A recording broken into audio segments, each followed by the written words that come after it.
Қалай танымал болуға болады? Сәлем достар, бұл болашақ мұғалімдер арнасы, және де біз бүгін дәл осы тақырыпта талдайтын боламыз. Неге? Себебі танымалдылық ол ресурс.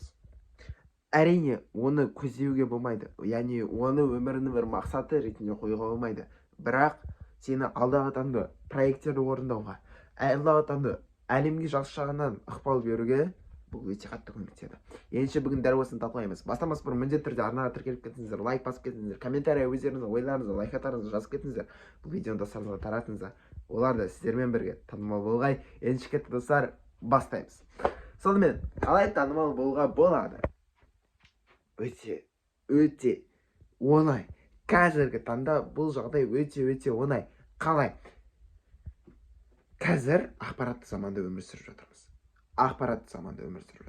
Сені мысалға TikTokқа салған бір видеон мейлі жаман качествосы болсын, алады да өтіп кетуі мүмкін. Өте қатты өтіп кетуі мүмкін.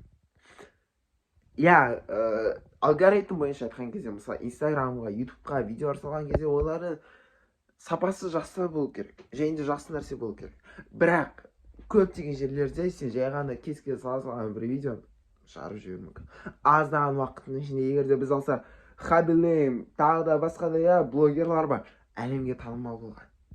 Олардың барлығы неліктен? Олардың барлығы жай ғана осылайша видео салудан, бастаудан, өзін көрсетуден ұялмаудан. Бұл бірінші жол, және де екінші жол, өзіңді көрсетуден ұялма. Тек қана онлайнда емес, өмірде де.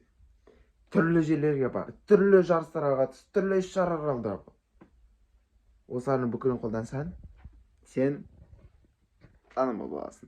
Ендеше кеттік достар, келесі видеоларда кездескенше көп рахмет.